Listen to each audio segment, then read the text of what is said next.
নমস্কার। আজকে আমরা শুনব শ্রী শ্রী সারদা মায়ের অমৃত কথা। শ্রী শ্রী মায়ের গৃহী ও সন্ন্যাসী সন্তানদের স্মৃতিতে শ্রী শ্রী সারদা মায়ের অমৃত কথা। মায়ের এক গৃহী ভক্তের একমাত্র সন্তান সন্ন্যাসী হইয়া গিয়াছে। তিনি মায়ের নিকট আসিয়া নিজের মনের তাপ জানাইতে গিয়ে অশ্রু বর্ষণ করিতেছেন। শ্রী শ্রী মায়ের চোখেও জল। মা বলিতেছেন, আহা, তাই তো, একটিমাত্র সন্তান, প্রাণের ধন, এমন করে সন্ন্যাসী হয়ে গেলে মা কি করে প্রাণ ধরে বলো দেখি।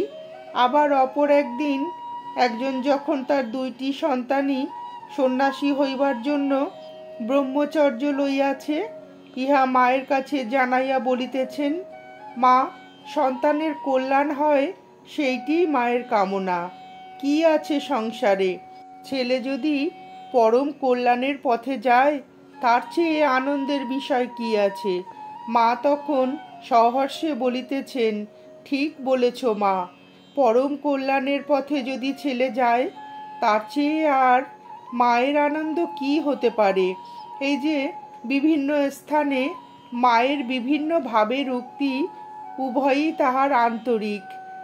একটিতে তিনি সন্তান হারা মায়ের দুঃখের সম অংশিনী, আবার অপরটিতে মা যে সন্তানের প্রকৃত কল্যাণের বিষয় বুঝিয়াছেন, ইহা দেখিয়াও মা পরম আনন্দিত।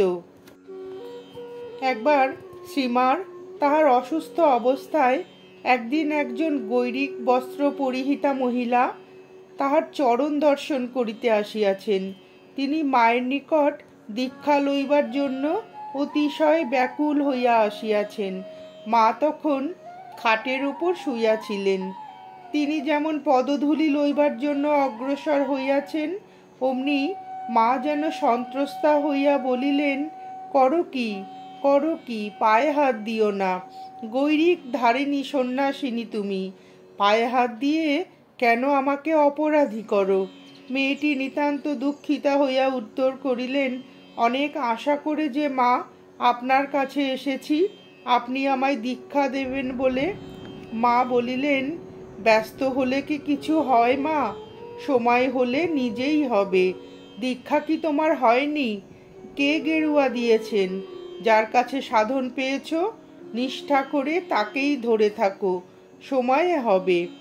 মেয়েটি অবশেষে বললেন, গেরুয়া কেউ দেয়নি, আমি নিজেই ধারণ করেছি। আর যে সাধন প্রণালী পেয়েছি, তাতে মনে শান্তি পাচ্ছি না। মা তখন বলিলেন, আজ আমি বড় অসুস্থ, তোমার সঙ্গে কথাবার্তা বলতে পারলুম না বলে মনে দুঃখ করো না। কিন্তু মা, এটি মনে রেখো, গেরুয়া পরা খুব সহজ নয়। এই যে সব আশ্রমের ত্যাগী ছেলেরা ঠাকুরের জন্য সব ছেড়ে এসেছে, এরাই গেরুয়া পরার অধিকারী। গেরুয়া পরা কি যার তার কাজ? এইসব বলিয়া মিষ্টি কথায় মা তাহাকে বিদায় দিলেন। কিন্তু মা তাহাকে পায়ের ধুলো লইতে দিলেন না। অন্য আরেকটি ঘটনা। অনেক শ্রীরামকৃষ্ণ ভক্ত স্বামীজিকে লৌকিক দৃষ্টিতে দেখতেন। কায়স্থ বিশ্বনাথ দত্তের ছেলে নরেন্দ্রনাথ দত্ত, তাদের কাহারও মনে উঠিত যে কায়স্থের ছেলে শ্রী শ্রী ঠাকুর ও শ্রী মায়ের সহিত একই সঙ্গে পুজো প্রাপ্তির যোগ্য পাত্র কি? পূর্ববঙ্গের একদল ভক্ত তাই তাহাদের আশ্রমের ঠাকুর ঘরে শ্রী শ্রী ঠাকুর ও শ্রী শ্রী মায়ের পটের সহিত স্বামীজির পটকে স্থান দেয় নাই। সেই খবর শ্রী শ্রী মায়ের কানে পৌঁছালে সেই ভক্তদের ব্রাহ্মণত্বের অভিমান চূর্ণ বিচূর্ণ করিয়া দিয়া দীপ্ত কণ্ঠে তিনি ঘোষণা করেছিলেন, যেখানে নরেনের পুজো হয় না, ঠাকুর সেখানে পুজো গ্রহণ করেন না। পূর্ববঙ্গের আর একদল ভক্ত তাহাদের আশ্রমের ঠাকুর ঘরে একই সঙ্গে একই সারিতে শ্রী শ্রী ঠাকুর, শ্রী শ্রী মা ও স্বামীজির পট রাখিয়া পুজো করিতেন। একবার তাহারা বাগবাজারে মায়ের বাড়িতে মাতৃ সন্দর্শনে আসিয়াছেন। তাহাদের কাহারো কাহারো মনে একটা খটকা ছিল যে শ্রী শ্রী ঠাকুর ও শ্রী মায়ের সহিত পূজাকালে ওইভাবে শিষ্যের একই সারিতে অবস্থান কি ঠিক? উহা কি শ্রী শ্রী মায়ের অভিপ্রেত? তাই তাহারা যাহা করিতেছেন তাহা খুব ভয়ে ভয়ে মাকে বলিলেন। দেখিলেন মায়ের মুখখানি গম্ভীর হইয়া গেল। তাহারা উহাতে খুব ভীত হইলেন। তাহারা ভাবিল যে তাহা হইলে ওইভাবে স্বামীজির পুজো মায়ের অনুমোদিত নহে। হঠাৎ মা গম্ভীর কণ্ঠে বলে উঠলেন, ঠাকুর থাকলে কি তা করতে দিতেন? ভক্ত কয়টির পা কাঁপিতে শুরু করিল। মা বলিয়া চলিলেন, ঠাকুর থাকলে কি তিনি নরেনকে পাশে বসাতেন? তিনি নরেনকে কোলে নিয়ে বসতেন। নরেন যে তার মাথার মণি। অন্য আরেকটি ঘটনা। স্বামী ঈশানানন্দজি বলিলেন, মা আমাকে বলিতেছেন, জয়রামবাটি আসবার আগে সেদিন সকালে কেদার প্রণাম করতে এসে বলছে, মা, আশ্রমের এইসব ছেলেরা আগে আমার খুব বাধ্য ছিল, এখন চোখ ফুটেছে, আমার কথা আর সব সময় মেনে চলতে চায় না।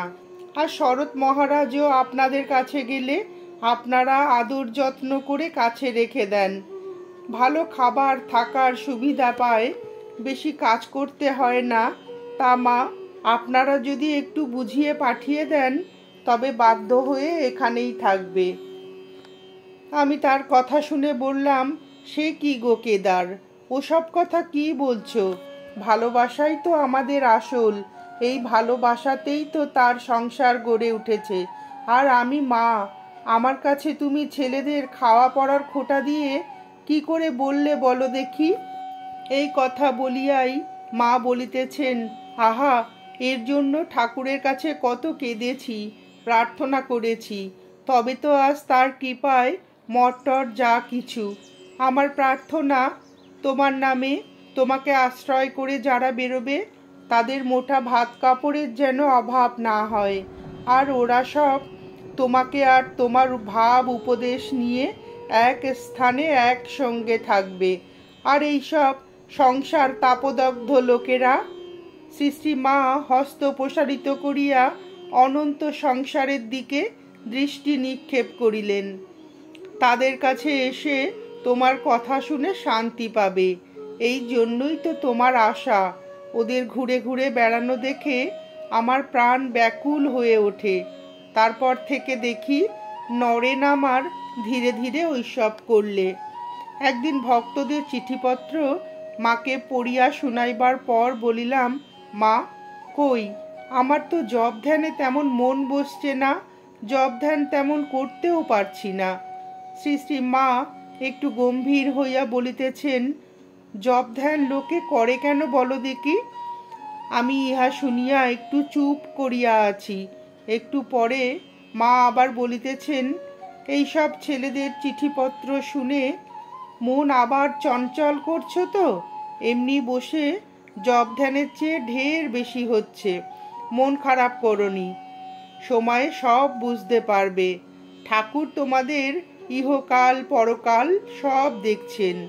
ভাবনা কি? এখানে আমার এই কাজগুলি তোমরা না হলে এক দণ্ড চলে কই? এই দিন ভক্তদের চিঠি শুনিয়া উত্তরে মা সাধারণভাবে বলিতেছেন, সাধন বিনা সাধ্য বস্তু কভু না মিলে। চন্দন না ঘষলে কি গন্ধ বের হয় বাবা? মধ্যে মধ্যে মা প্রায় সন্ধ্যার সময় শ্রী শ্রী ঠাকুরের কথামৃত পাঠ করিয়া শুনাইতে বলেন। কয়েকদিন কথামৃত তৃতীয় ভাগ পড়া হইতেছিল। পাঠের পর একদিন মা বলিতেছেন, মাস্টার কি সুন্দরভাবে সব মনে করে লিখেছে।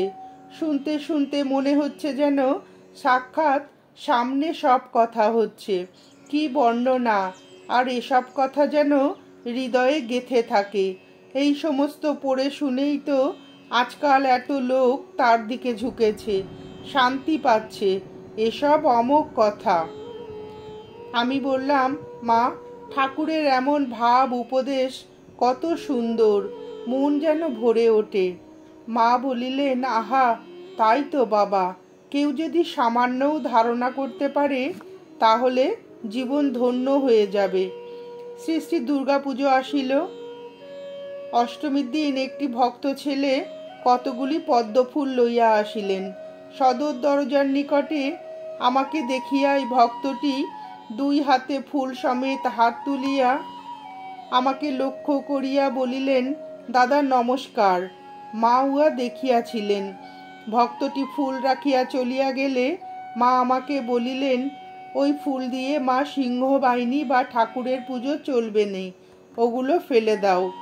ওই দিন সন্ধি পুজোর সময় শ্রী শ্রী মা তক্তপোষে পা ঝুলাইয়া বসিলে ভক্তেরা একে একে তাহার পায়ে পুষ্পাঞ্জলি দিতে লাগিলেন। পরে মা বলিলেন, আরও ফুল আনো। রাখাল, তারক, শরৎ, খোকা, যোগেন, গোলাপ এদের সব নাম করে ফুল দাও। আমার জানা অজানা সকল ছেলেরা যে যেখানে আছে সকলের হয়ে ফুল দাও। আমি দুই হাতে ফুল তুলিয়া ওই রূপ অঞ্জলি দিতে থাকিলে শ্রীমা জোর হাতে ঠাকুরের দিকে চাহিয়া কিছুক্ষণ স্থিরভাবে বসিয়া বলিতেছেন, সকলের ইহকাল ও পরকালের মঙ্গল হোক। ঠাকুর তুমি সকলকে দেখো। কেদার মহারাজ শ্রী শ্রী মাকে প্রণাম করিতে আসিয়াছেন। কথাবার্তা হইতেছে। মহারাজ বলিতেছেন, মা, এবারে ঠাকুর কি একটা নতুন ভাব দেবার জন্য এসেছিলেন? সর্বধর্ম সমন্বয় করে গেলেন। মা বলিলেন, দেখো বাবা, তিনি যে সমন্বয় ভাব প্রচার করবার মতলবে সব ধর্মমত সাধন করেছিলেন তা কিন্তু আমার মনে হয় নাই। তিনি সর্বদা ভগবত ভাবেই বিভোর থাকতেন। খ্রিস্টান, মুসলমান, বৈষ্ণব যে যেভাবে তাকে ভজন করে সেই বস্তু লাভ করে। তিনি সেই সব ভাবে সাধনা করে এর লীলা আস্বাদন করতেন। দিন রাত কোথা দিয়ে কেটে যেত, কোনো হুঁশ থাকতো না তার। তবে কি জানো বাবা, এই যুগে এই কালে তার ত্যাগই হলো তার আদর্শ। তার ঈশ্বরত্ব আর কজন ধারণা করতে পেরেছে? তার ত্যাগ দেখেই লোকে আকৃষ্ট। অন্তরঙ্গ ছাড়া কজন তাকে স্বয়ং ঈশ্বর বলে ধারণা করতে পেরেছে? ওরকম সহজ ত্যাগ কি আর কেউ কখনো দেখেছে? সর্বধর্ম সমন্বয় ভাবটি যা বললে ওটিও ঠিক। অন্যান্য বারে একটা ভাবকে বড় করায় অন্য সব ভাব চাপা পড়ে গিয়েছিল। একদিন শ্রী শ্রী মা বৈকালের দিকে সদর দরজার পাশে রকে বসিয়া আছেন। সামনে পাড়ার অনেকগুলি ছেলে খেলা করিতেছে। কয়েকজন ভক্ত সম্প্রতি বিদেশ থেকে মাকে দর্শন করিতে আসিয়াছেন। তাহারা ওই সময় পাশের রাস্তা দিয়ে চলিয়া যাইতেছেন। একটি ছেলে অন্য ছেলেদের জিজ্ঞাসা করিতেছে, ওরা কারা? অন্য একটি ছেলে বলিতেছে, কেন, ওরা ভক্ত, জানিস না? তখন সেই ছেলেটি বলিতেছে, ওরা কি লোক? সেই ছেলেটি বলিতেছে, কেন, জানিস না ওরা ভক্ত? ব্যাস, সকলে বুঝিয়া লইল ভক্ত একটি জাতি। শ্রী শ্রী মা বলিতেছেন, দেখো, ছেলেদের মুখ থেকে অনেক সময় যা বের হয় সব ঠিক ঠিক। ওরা বুঝে নিয়েছে ভক্ত একটি জাতি। সন্ধ্যার পর গড়বেতা হইতে দুইটি ব্রহ্মচারী আসিয়া মাকে প্রণাম করিল। মা তাহাদিগকে বলিলেন, তোমরা এত রাতে কোথা থেকে এসেছ? একজন বলিল, মা, গড়বেতায় শ্রীরামকৃষ্ণ আশ্রম খোলা হয়েছে। ওই আশ্রমের জন্য এদিকে বড় বড় গ্রামে চাঁদা আদায় করতে বেরিয়েছি। ঘুরে ঘুরে আসতে রাত্রি হয়ে গেল। কাল সকালে আবার আশেপাশে জিপটে, শিহর প্রভৃতি গ্রামের দিকে যাব। মা সমস্ত শুনিয়া তাহাদিগকে বলিলেন, দেখো, ঠাকুরের নাম করে আশেপাশের এ অঞ্চলে সেবাশ্রম বা অন্য কিছুর জন্য চাঁদা আদায় করনি। দূরে যা হয় করো। বিজয়ার পর হইতে ভক্তদের অনেক পত্র আসিতেছে। একদিন সন্ধ্যার সময় কতগুলি পত্র পড়িয়া মাকে শুনাইলাম। পত্রগুলি শুনিয়া মা বলিতেছেন, ছেলেরা সব কত রকম কি লিখেছে দেখো না। কেউ বলছে, এত করে প্রার্থনা জপ ধ্যান করছি, কিছুই হচ্ছে না। কেউ বা সংসারের নানা অশান্তি, অনটন, রোগ শোকের কথা লিখেছে। আর এসব কথা শুনতে পারি না। ঠাকুরকে বলি, ঠাকুর, এদের ইহকাল পরকাল সব তুমিই দেখো, আমি মা হয়ে আর কি বলবো। কজন ঠাকুরকে ঠিক ঠিক চায়, সে ব্যাকুলতাও কোথায়। এত ভক্তি আগ্রহ, কিন্তু সামান্য একটু ভোগ্যবস্তু পেলেই সন্তুষ্ট। বলে আহা, তার কি দয়া। আবার বলে রাধু কেমন আছে, আমার মন ভেজাবার জন্য রাধুর খোঁজ আগে। আমি চোখ বুঝলে রাধুর দিকে কেউ ফিরেও চাইবে না। আসল কথা কি জানো, প্রাণ থেকে ব্যাকুল হয়ে যে প্রার্থনা করে সে তাই পায়। অনুরাগ ব্যাকুলতাই আসল। নবাসনের বৌদি ওই সময় বলিতেছেন, কেন মা, আপনার তো সব ছেলেই সমান। তবে যে বিয়ে করার মতামত চেয়েছে তাকে আপনি হ্যাঁ বাবা, সংসারে সবই দুটি দুটি, কান দুটি চোখ দুটি বলে বিয়ে করতে অনুমতি দিচ্ছেন। আবার যে সংসার ত্যাগ করতে চায় তাকে সেই মতো ত্যাগের প্রশংসা করে উপদেশ দিচ্ছেন। আপনার তো উচিত যেটি ভালো সেই পথেই সকলকে নিয়ে যাওয়া। তখন শ্রী শ্রী মা বলিতেছেন, দেখো মা, যার ভোগ বাসনা প্রবল আমি নিষেধ করলেই সে কি শুনবে? আর যে বহু সুকৃতি বলে এইসব মায়ার খেলা বুঝতে পেরে ঠাকুরকেই একমাত্র সার ভেবেছে, তাকে একটু সাহায্য করবনি? সংসারের দুঃখের কি অন্ত আছে মা? আজ নলিনী দিদি, মাকু দিদি প্রভৃতি মেয়েরা কয়জন মিলিয়া শ্রী শ্রী মায়ের ঘরের বারান্দায় বসিয়া নানা গল্প ও তর্ক করিতেছেন। যথা ভোগ বিলাসের কথা, পরে ব্যক্তি বিশেষের দোষগুণ বিচার, শেষ কথা উঠিয়াছে অপবাদের মধ্যে কোন অপবাদ তাহা হইলে ভালো, উহার কিছুই মীমাংসা হইতেছে না। তখন নলিনী দিদি বলিতেছেন, আচ্ছা পিসিমাকে জিজ্ঞাসা করি।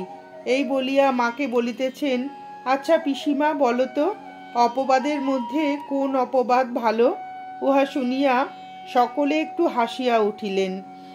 অপবাদের আবার ভালো মন্দ কি? না, তাহলেও তারতম্য আছে।